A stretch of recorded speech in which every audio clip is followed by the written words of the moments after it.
All right, thanks everyone for joining us. We'll get started. Jackie, why don't you start us off? Hey, Carlos, how's it going? Going good. Good. You So okay? my, can you hear me Do I okay? need to make her? Need to make her the priority or something? Nope, you're set. We've got you, Carlos. All right. All right, Carlos, so you were a huge contributor coming mid-season for the team last year. What do you think a full season, full off-season and full season with the team can help with your game and just how you can contribute there? I don't know. I just feel like, with such a small sample of games I got opportunity to play in, and you were able to see what we were able to do and accomplish. I feel like if we can get that from the day one with off-season program and being in the OTAs and being in the meeting, learning the culture, I just feel like sky's the limit because I feel like we were able to accomplish some great things last season in such a short period of time.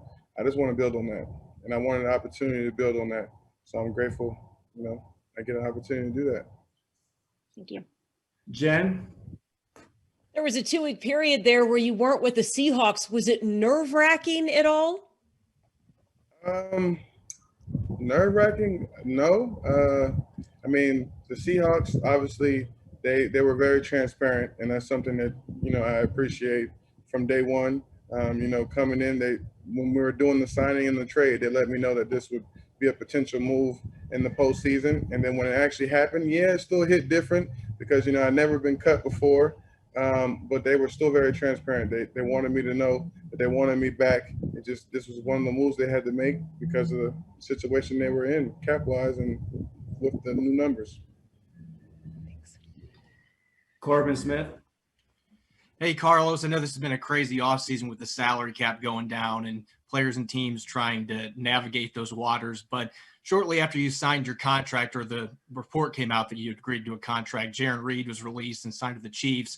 Who do you see stepping up to help fill that void? And my big question, would you be in favor of your former teammate Geno Atkins coming out to Seattle to join you to help fill that void? It would be very dope to play with Geno again, but I think we have a lot of pieces on the team, a lot of young core pieces. Obviously, you've seen the signings that we have. They brought in some guys, and then we signed some of the guys that we had here. Puna, Rashid. I think all of these guys showed glimpses of what they can do, and I feel like with us together, starting the whole offseason, I could say the whole list, the whole D line, because. One of the things about here in Seattle, everybody plays.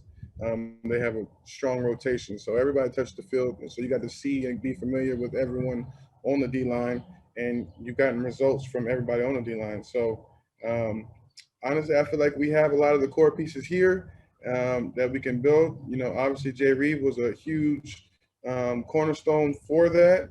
Prior to me coming here for a long time, and it's one of those business things, seeing him go, as seeing me come back. I'm just going to focus on what we have and continue to try to figure out a way to pick up where we left off and continue to make it better.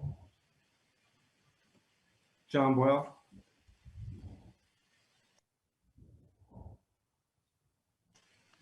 Sorry, don't know why my mute didn't work.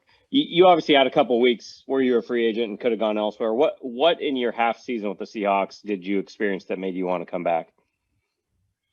It was the culture, the city and the pandemic. All the restaurants were closed.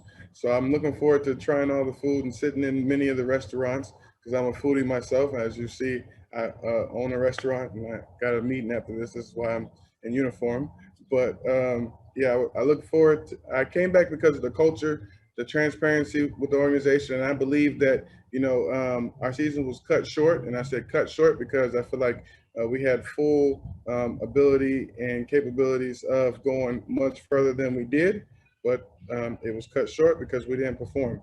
I feel like, I welcome the challenge of, starting from day one, game one, and trying to get back to where we were and going further. Tim?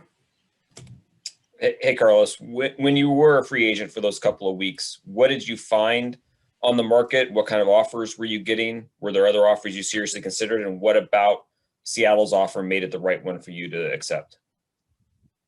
One of the things I saw is that, a lot of quality players were, signing less than, the market normally would be because of the cap moves and the cap situations. And then obviously you learned about what do they call it? The dummy years or whatever the terminology is that they use. A lot of people were going that route to work with the cap. There were a lot of teams interested in me. Well, not a lot, but a lot of the competitors were interested in me. A lot of teams showed interest, but only the true competitors really, actually made offers. But Seattle is where I wanted to be. So when the offer came from Seattle, I can tell you this, the deal was done within 24 hours from when they offered me to me signing. And, the rest is history, and let's go Hawks. Joe? Yeah, Carlos, are you willing to share who other teams had interested and made offers? No, I don't want to get into all that because my focus is being where my feet are, not where I could have been. That's why I don't really get into that type of stuff. I like to be present and be where my feet are. And I'm a Seahawks, so I'm going to make my feet move with the Seahawks. Fair enough. Have you been in touch with some of your teammates, and maybe who have you spoken to has maybe welcomed you back and hyped to have you back in Seattle? I have talked to a few of them. Obviously, the whole D-line, they added me back to the group chat, so we texting regularly through there. I have also talked to KJ. KJ was one of the guys who reached out to me. Jamal, Diggs, Bobby, he was happy to see me come back, and Russell was, we was communicating throughout the separation, and obviously when we were able to get it done, he was excited as well.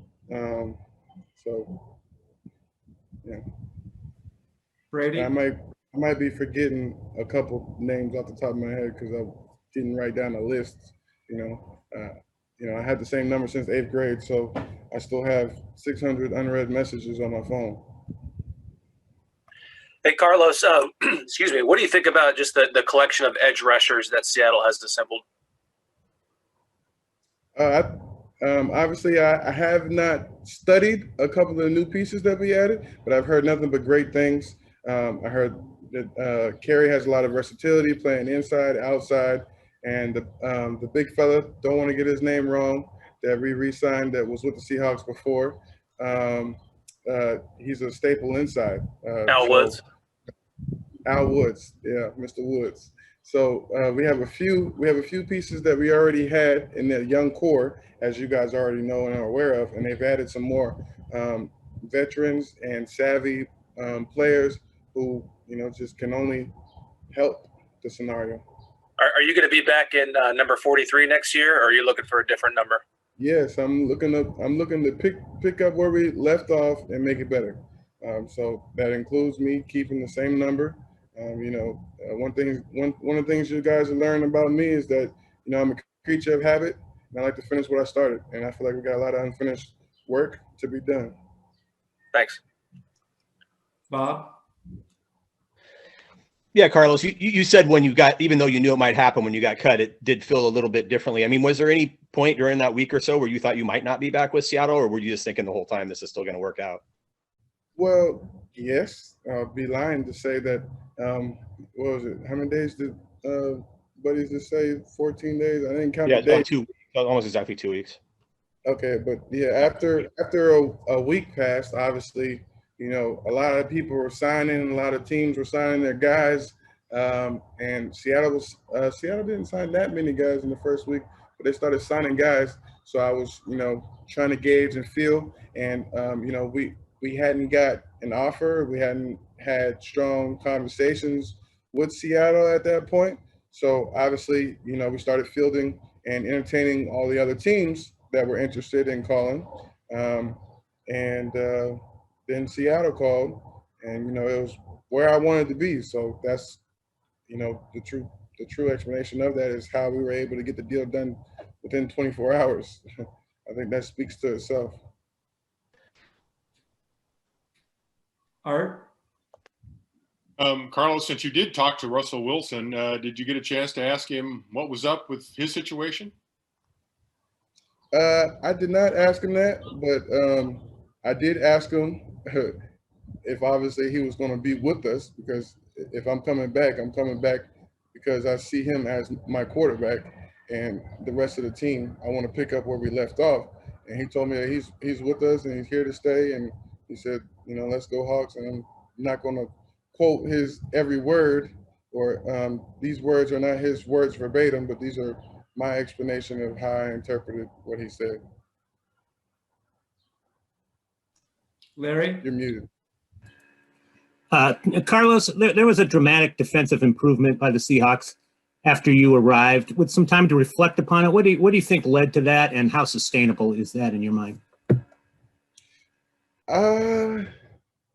What? I mean, we got guys healthy at the right time, and we got the pieces that we need. You know, I was able to, you know, jump right in, and the coaches made it so that, you know, I fit right in with the scheme. And then, you know, you had Jamal coming back off injury. You had other guys getting healthy, and, you know, just accumulation of guys figuring each other out and putting it all together and executing it at the right time. Because, you know, ultimately, you know, the team who out execute the other wins the game. And, you know, we were doing what we needed to get it done. Greg? Carlos, what is it about the culture that you like here in Seattle? That's one of the things that I'm trying to, because I keep saying that, and I'm trying to elaborate on it a little bit more, but it just feels so much different. Like I think, you know, my family, my friends, and all the interviews, because, you know, the games don't play in my markets, but all the, well, except the national ones, when they watch the interviews and stuff that they could see and or find, because, you know, they had the Google alerts and stuff, in the interviews, they were all talking about, you know, how happy I looked, how happy it seemed like I was, and they were all happy for me because they could see that. For me, I think that just plays and speaks to the culture itself. It's a very fun working environment. PC, he gets to know everybody. He encourages and celebrates everyone's individualism, as well as, you know, creating a team, creating a program, and competing at the highest level. And that's something that I value. It's one of my core values, is always competing.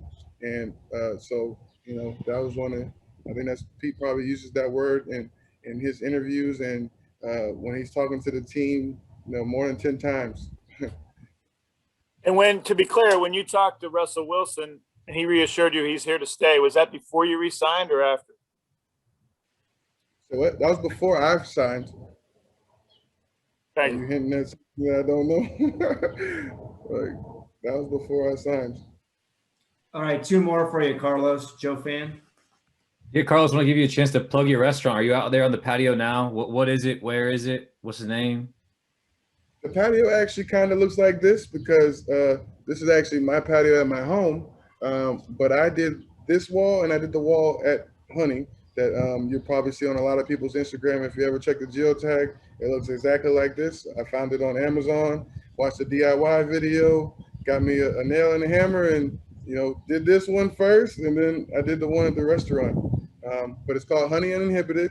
Right now, it's the #1 trending brunch restaurant in the Miami area if you search for breakfast in Miami.